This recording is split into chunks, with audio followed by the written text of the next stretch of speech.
Presidente, l'idea di questo investimento è partita molto prima del riconoscimento UNESCO per le colline di Conegliano e Valdobbiadene. Perché avete scelto questo luogo? Perché è un po' nella nostra natura. La nostra strategia è sempre quella di andare nei territori, solitamente in giro per il mondo, e capire quali sono le potenzialità di un territorio. Noi abbiamo investito dappertutto, in Armenia, in Kazakistan, anche in Africa, in Mozambico, e la strategia è sempre quella di andare prima di tutti gli altri. E anche qui ci abbiamo visto lungo, abbiamo capito che questo è un territorio che aveva grandissimo potenziale, e potenziale che poteva essere valorizzato, ed è per questo che abbiamo scelto di investire qua. Questo è stato un tempio del benessere, tornerà ad esserlo soprattutto in epoca Covid, è molto importante.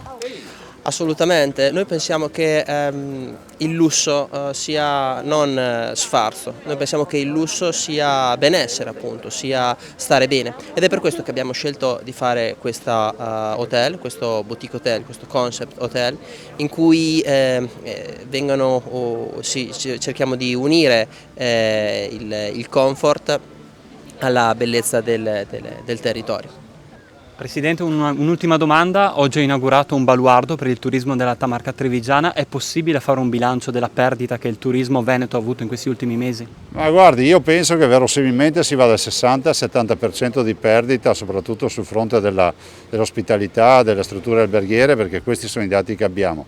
Non sarà mai una grande stagione e verrà ricordata assolutamente come una tragedia.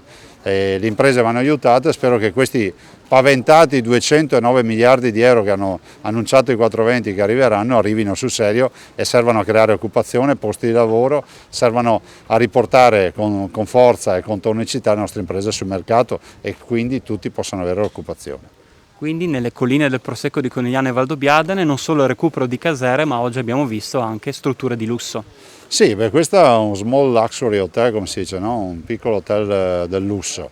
Ha 40 camere, ma è anche l'opportunità per ricordare che quando arriveranno sempre di più i turisti qui bisogna essere pronti. Lo dobbiamo essere con questo target, ma anche con il target più basso, che ad esempio magari quello dell'ospitalità extra alberghiera, parlo dei bed and breakfast, parlo degli agriturismi, parlo delle pensioni, parlo degli hotel in generale, insomma di tutto quello che è ospitalità, perché ci rivolgiamo a un target che è trasversale. Si va da chi vuole il small luxury hotel, magari ai due giovani fidanzatini che con i risparmi del lavoro di fine settimana decidono di visitare le colline del Prosecco e hanno diritto a trovare una camera in ordine, pulita, e bella, curata, con una bella ospitalità, magari non a prezzi alti.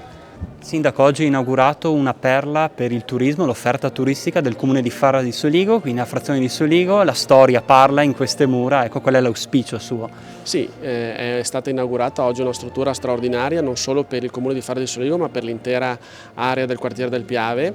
Pensiamo appunto che Farra di Soligo è un comune centrale appunto che si trova nella core zone, quindi tra Conegliano e Valdobbiadene, per cui io ringrazio veramente la proprietà che ha voluto investire in questo sito proprio per l'aspetto storico, turistico e culturale di questo luogo, per cui è un'opportunità dell'intero territorio e quindi di questo mi fa assolutamente piacere, assolutamente onore di tutto questo. E che cosa dice a tutti gli imprenditori che guardano con ammirazione il suo comune, che è stato il centro dell'attenzione per le immagini bellissime che sono arrivate nel momento del riconoscimento UNESCO e soprattutto per le opportunità economiche che offre? Beh, agli imprenditori e a tutte le persone che vengono a Farra di Soligo dico di investire a Farra di Soligo. Farra di Soligo è un paese molto bello e appunto con il riconoscimento UNESCO lo è ancora di più, e quindi l'invito è di accogliere al massimo e a braccia aperte tutte le persone che vogliono venire a Farra di Soligo a creare delle opportunità anche alternative a questo territorio. Allora chef, che cosa avete proposto agli ospiti di Villa Soligo oggi e che cosa caratterizzerà la vostra cucina?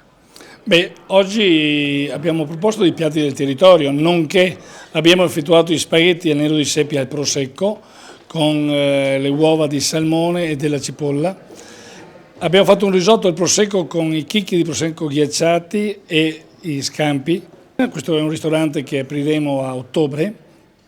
Sarà una cucina del territorio rivisitata, ma saprà tener conto di tutta questa terra, che è la terra stupenda di questo posto dove ci troviamo a Soligo, e anche altri prodotti d'Italia, perché la contaminazione dei prodotti che andiamo a mettere assieme è molto importante.